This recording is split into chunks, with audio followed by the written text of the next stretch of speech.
नमस्कार साथियों, मैं आशीष आप सभी का बहुत बहुत स्वागत करता हूं आपके अपने YouTube चैनल हिंदी जगत में। साथियों, आज हमारी विलोम उदाहरण में जो उदाहरण की सीरीज चल रही है उसमें आज ये दूसरी सीरीज है, दूसरा भाग है।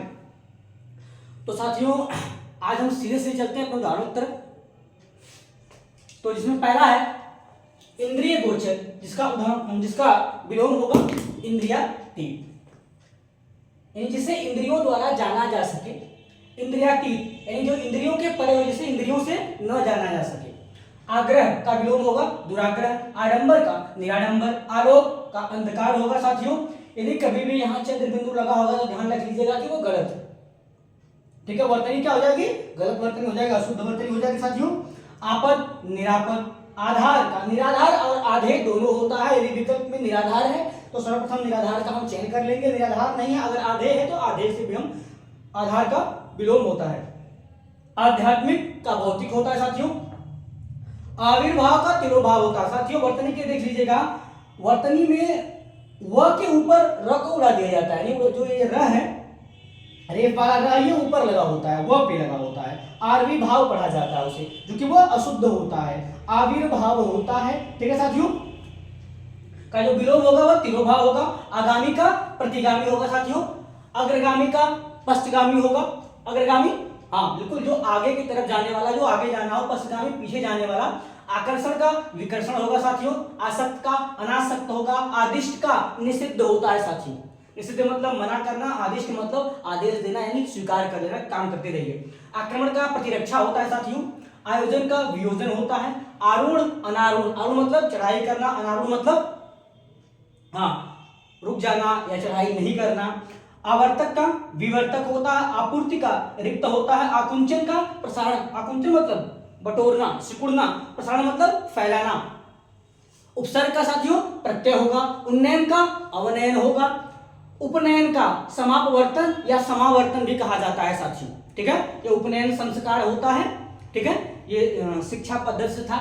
जब गुरुकुल व्यवस्था में शिक्षा के लिए बालक जाता था तो उसका उपनयन संस्कार और समापवर्तन संस्कार द्वारा उसकी शिक्षा व्यवस्था को पूर्ति की जाती थी। उत्कर्ष का अपकर्ष होगा। उन्मूलन रोपण, उन्मूलन का रोपण होता है और उन्मूलन का तद्भव भी पूछता है।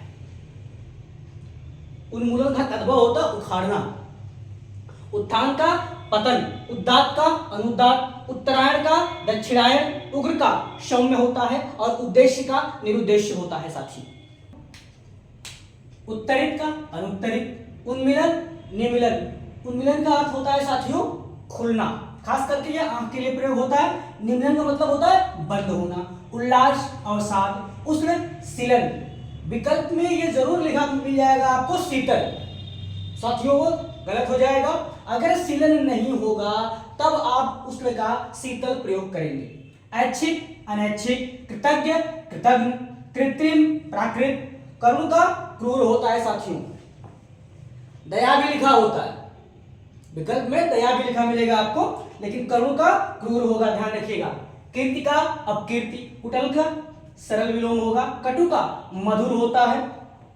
मुलायम भी लिखा हुआ मिल जाता है। कदाचार का सदाचार, खग का मृग।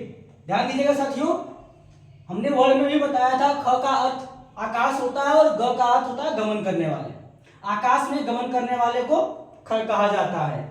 मृग का अर्थ मिट्टी से और ग का अर्थ गमन, जो मिट्टी यानी पृथ्वी पर गमन करते हैं उन्हें मृग कहा जाता है। मृग केवल एक पर्टिकुलर यानी एक विशेष जीव का ही नाम नहीं है, गमन करने वाले जो पृथ्वी पर चलते हैं उन्हें भी आप मृग कह सकते हैं। कनिष्ठ का ज्येष्ठ होता है। वर्तनी के लिए ध्यान दीजिएगा, शुद्ध वर्तनी में ये ट की जगह ठ लिखा होता है, वो गलत हो जाएगा साथियों, हमेशा ट ही होता है। कनिष्ठ, ज्येष्ठ, मिष्ट। जैसे मिष्ठान आप देखेंगे दुकानों पे लिखा होता है मिष्ठान, वो गलत होता है, मिष्टान्न होता है, मीठा अन्न। ठीक है साथियों, गणतंत्र का राजतंत्र होगा। प्रजातंत्र भी लिखा हुआ मिल सकता है विकल्प में, लेकिन गणतंत्र और प्रजातंत्र एक ही चीज है। ठीक है, तो गणतंत्र का पर्याय प्रजातंत्र होता है और गणतंत्र का या प्रजातंत्र का जो विलोम होगा वो राजतंत्र होगा। गुरु का लघु होगा। आगमन का प्रस्थान होगा। ठीक है, आत्मसंशय का आत्मविश्वास। उद्यत का विनत होगा। उच्छ्वास का अनुच्छ्वास होगा। यहाँ च भी अर्धक होता है और छ भी अर्धक होता है। ठीक है साथियों, उन्मुख का विमुख, उपमेय का क्या होगा अनुपमेय, उद्घाटन का समापन, ठीक है। ऋजु का वक्र होगा, उत्तेजित का शांत होगा, एकत्र का सर्वत्र भी होता है और विकीर्ण भी होता है साथियों, ठीक है। अगला है साथियों क्षमा का क्रोध होगा, ऐहिक का पारलौकिक, ऐतिहासिक का अनैतिहासिक, ठीक है साथियों। अनैतिहासिक भी लिखा हुआ मिल सकता है, जब यहाँ अ है तो अन उपसर्ग जुड़ेगा तो अनय होगा, ध्यान रखिएगा। कायर का निडर, कल्पित का यथार्थ, कृष का पुष्ट या स्थूल, कृष मतलब होता है दुबला पतला कमजोर, ठीक है, पुष्ट मतलब मजबूत, पुष्ट का, लेकिन पुष्ट का जब विलोम पूछेगा तो अपुष्ट होगा। गौरव का लाघव, गृहस्थ का वानप्रस्थ होगा, गोचर का अगोचर, ग्राम्य का नगर। ध्यान रखिएगा, मैंने आपको कहा था कि कुछ नियम और शर्तें जो विलोम की होती हैं, तद्भव का विलोम तद्भव शब्द से ही बताने का प्रयास करिएगा या चुनिएगा, और तत्सम का तत्सम से।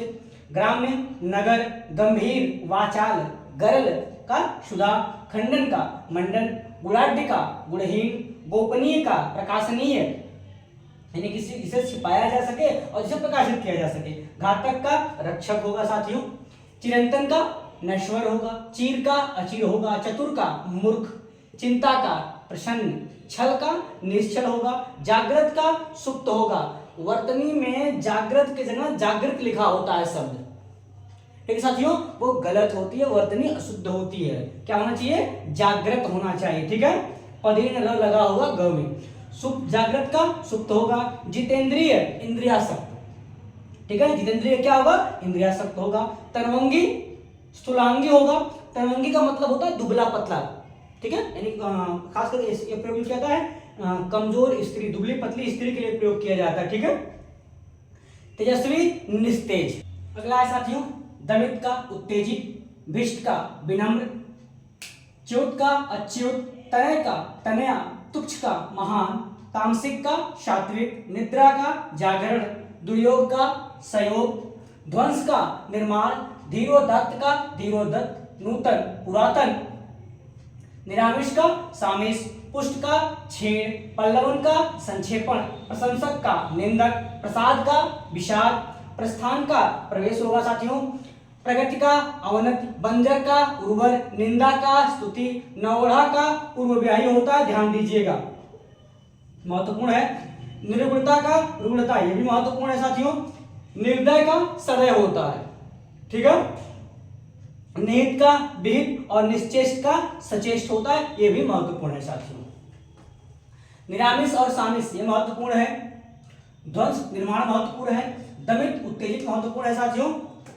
तामसिक का सात्विक और दुर्योग का संयोग, पल्लवन का संक्षेपण, जिन पे टिक लगा रहे हैं साथियों ये महत्वपूर्ण है। परमार्थ का स्वार्थ, प्रवृत्ति का निवृत्ति, पाश्चात्य का पूर्वात्य या पौर्वात्य, पूर्वकालिक का उत्तरकालिक, पूर्वाहन का अपराहन होता है साथियों। परिश्रम का विश्राम, परास्त का विलोम विजित होगा। छन्न का स्पष्ट, पक्षपति का निष्पक्ष, प्रख्यात का कुख्यात, प्रफुल्ल का ग्लानि, प्रेषक का प्रेषय, भोग्य का अभोग्य होता है। मनसा का कर्मणा होता है। मृदुल का कठोर होगा। समास का व्यास होगा साथियों।